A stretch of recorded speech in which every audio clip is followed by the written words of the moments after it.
Hi, welcome to the class. Today we will start a new chapter which is a part of the unit atoms in nuclei. So atoms we have already discussed. Now we will be discussing about the nucleus, right? So let's begin with the chapter nucleus. So the very first thing which you all should understand that inside the nucleus we have positively charged protons and neutrons. And these two particles we will be calling as nucleons. So when I say nucleons, I mean a combination of protons and a neutron. If I say just nucleon, it means that I am talking about a single proton or a single neutron, right? And that is the composition of the nucleus.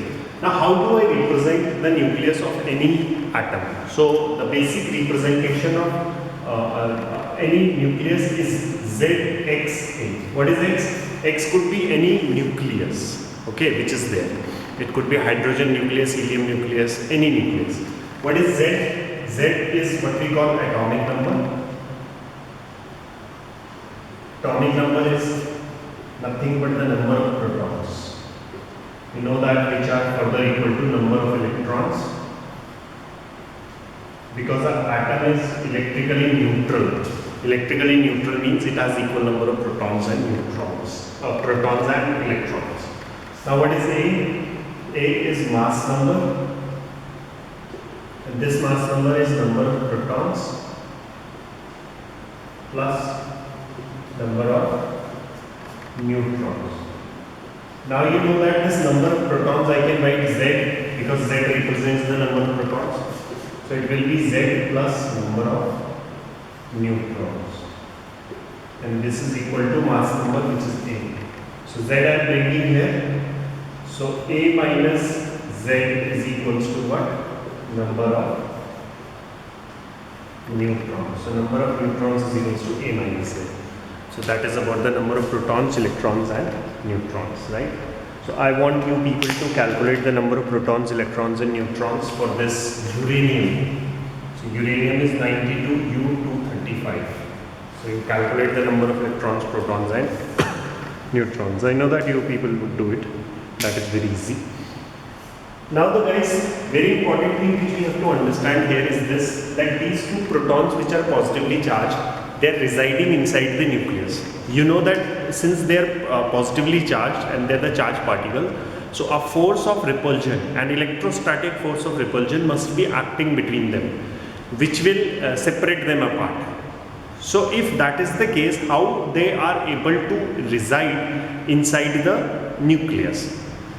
Because there has to be a force which is keeping them binded inside the nucleus, right? Otherwise, this force of repulsion, electrostatic force of repulsion, will separate them away, right? So that force, okay, what could be the nature of that force? Would it be repulsive or attractive, which is keeping them together? Of course, that would be attractive force, right? So there is a force which is keeping these protons inside the nucleus, binding them inside the nucleus. That force which binds them inside the nucleus is what we call nuclear force. Nuclear force. So what is nuclear force? Nuclear force is the force of attraction which acts between nucleons. I am not talking about the protons, I am talking about the nucleons. Nucleons means it acts between two protons, it acts between two neutrons, and it acts between one proton and a neutron. I hope my point is clear, very clear here, that this is the nuclear force which acts, it is an attractive force and which acts between the nucleons. So nucleons doesn't mean that it just acts between the two protons. It also acts between two neutrons, and it also acts between a proton and a neutron, right? So that is there. Now I would be asking you people to gather some information from the definition or from the data which is given to you about the nuclear force. And those would be the characteristic of this nuclear force. Like the first characteristic of the nuclear force would be that it is an attractive force. Attractive force. Okay. Now what conclusion you can draw what conclusion you can draw from the fact that it acts between, it not just acts between two protons, but it also acts between two neutrons and also between a proton and a neutron. What conclusion would you draw from here? So the conclusion we could draw from here is that since two neutrons are chargeless, and therefore this force is charge independent. Because if it would have been a charge dependent force, then it would have been acting between two protons only. But we know that it acts between two neutrons and a proton and a neutron also. So from this we could draw a conclusion that this force, nuclear force, it is independent of charge. So that is there. So number third, which I would like to tell you, that it is the strongest force in nature. It is the strongest force in nature. It is the strongest force in nature. This is the strongest force in nature, right? So among all the forces, this is the strongest force. And the most important point, that it is a short range force. Because if two protons, if the distance between the two protons increases, so what will happen? This electrostatic repulsion force will take over this strong nuclear force, and therefore the electrons will start to move away from each other. But that is not generally which happens, and atom is quite stable. Inside the atom, nucleus is there and it is quite stable. So these two protons has to remain very close to each other so that this force is there. So if they are very close to each other, only then this force can operate. If the distance increases, then it won't operate, as it is a short range force.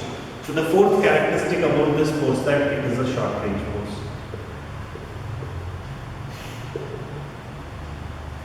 Short range force. It is a short range force. So these are the four important characteristics which one should understand about the nuclear force.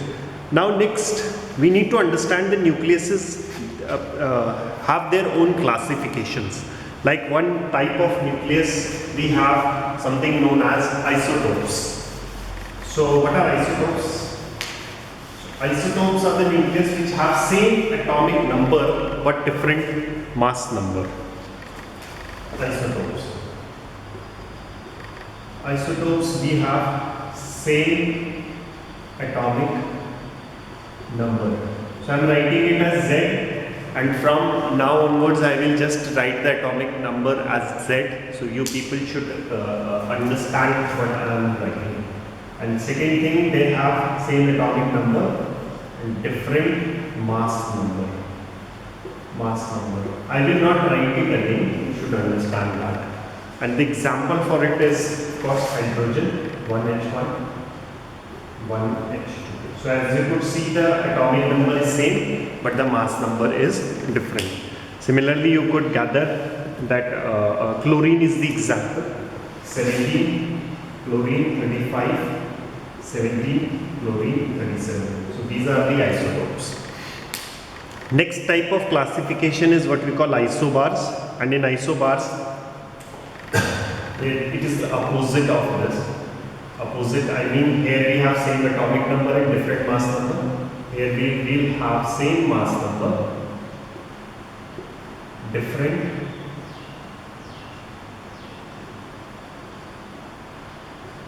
atomic number. So same mass number, different atomic number. So we have, in this case, we will have like 1 hydrogen 3, and then we will have helium, which is 2 He3 as an example. And the next is carbon and nitrogen, 14, 7, nitrogen 14. These two are the examples. Next we have isotones, and in isotones we have the nuclei. Okay, when I use this word nuclei is a plural for nucleus. So when we have a single nucleus, we will use nucleus. When we have more than one nucleus, we will use this word nuclei, like radius, radii, similarly nucleus, nuclei. So isotones, Shall remove this. Isotones. So when we have this isotones, so isotones have the same number of neutrons. Neutrons means A minus Z. So like I gave you this question, 92 uranium 235. So 92 number of protons, 92 number of electrons, and 235 minus 92, A minus Z number of neutrons. So that is 235 minus 92, I believe it would be 143. Okay, so you could check for yourself. But isotones have the same number of neutrons they have. So they have the same number of neutrons. Like lithium 3Li7 and beryllium 4Be8. 7 minus 3, 4 number of neutrons, because this is A, this is Z, A minus Z gives you number of neutrons, 4 number of neutrons, A minus Z, 8 minus 4 gives you 4 neutrons, right? Similarly, 1H3, the same example, 1H3 and 2He3. 3 minus 2, no, this won't be there, sorry. It would be with 23, neon. This would be the case with neons, right? This won't be the case, it would be case with neon, that is 11 and 23. 11, 23, it will be 3 minus 2, 10, 9 and 12, and then 12 energy 24. So this should be the case. So this is isotones, right? Okay, so that is we have done. Now guys, one important aspect of this nucleus is about an important thing, which is the density of the nucleus. Which is the density of the nucleus. Density of nucleus. Now you all know that the formula for the density is mass upon volume, right? Now we are talking about the nucleus. So inside the nucleus we have protons and we have neutrons. You all must be aware that the we take the mass of the proton and mass of the neutron to be the same. So let us say small m, I am taking as mass of nucleon. Mass of nucleon. I am taking the mass of nucleon to be small m. Z is of course, okay. A is of course atomic mass.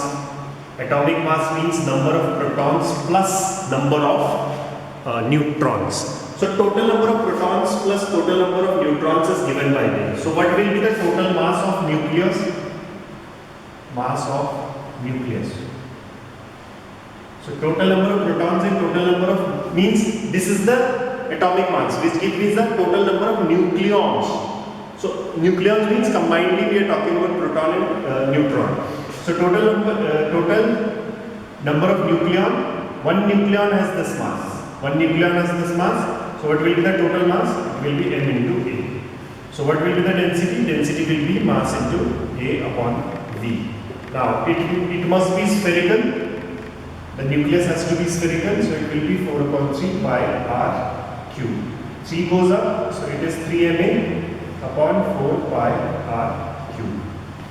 Now guys, one important relation which I would like to bring to your notice, and that relation is this, that the radius of a nucleus is directly proportional to the A. A is mass number to the power 1 by 3. This is a relation which we have to understand, that the radius is directly proportional to R, A to the power 1 by 3. What is A? A is the atomic mass or mass number.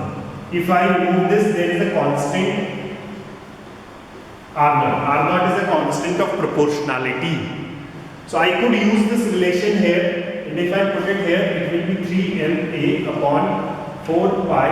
Instead of R, I will put R naught A 1 by 3 whole power cube. If I solve this, I will get 3ma upon 4 pi R naught cube, R naught cube, and then A 1 by 3 whole cube. So this got cancelled.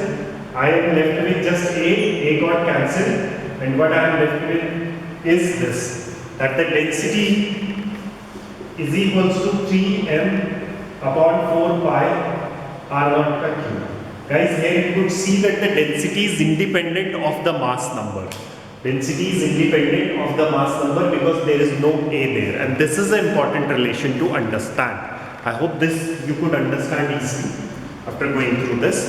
Now, one question which I would like to ask you is this, that we have two nucleus, let us say A and B, and the ratio of their nuclear densities, let us say rho A raised to rho B is 1:5. The ratio of their nuclear densities is 1:5. What will be the ratio of their mass number? I could ask the question other way around also, that the ratio of their mass number is 1:5. What could be the ratio of their nuclear density? So answer is, since nuclear density is independent of mass number, therefore the ratio of their mass number in this case would be 1:1. And if I ask you that the ratio of their mass number is 1:5, what could be the ratio of their nuclear density? So we will always say 1:1, right? Because it is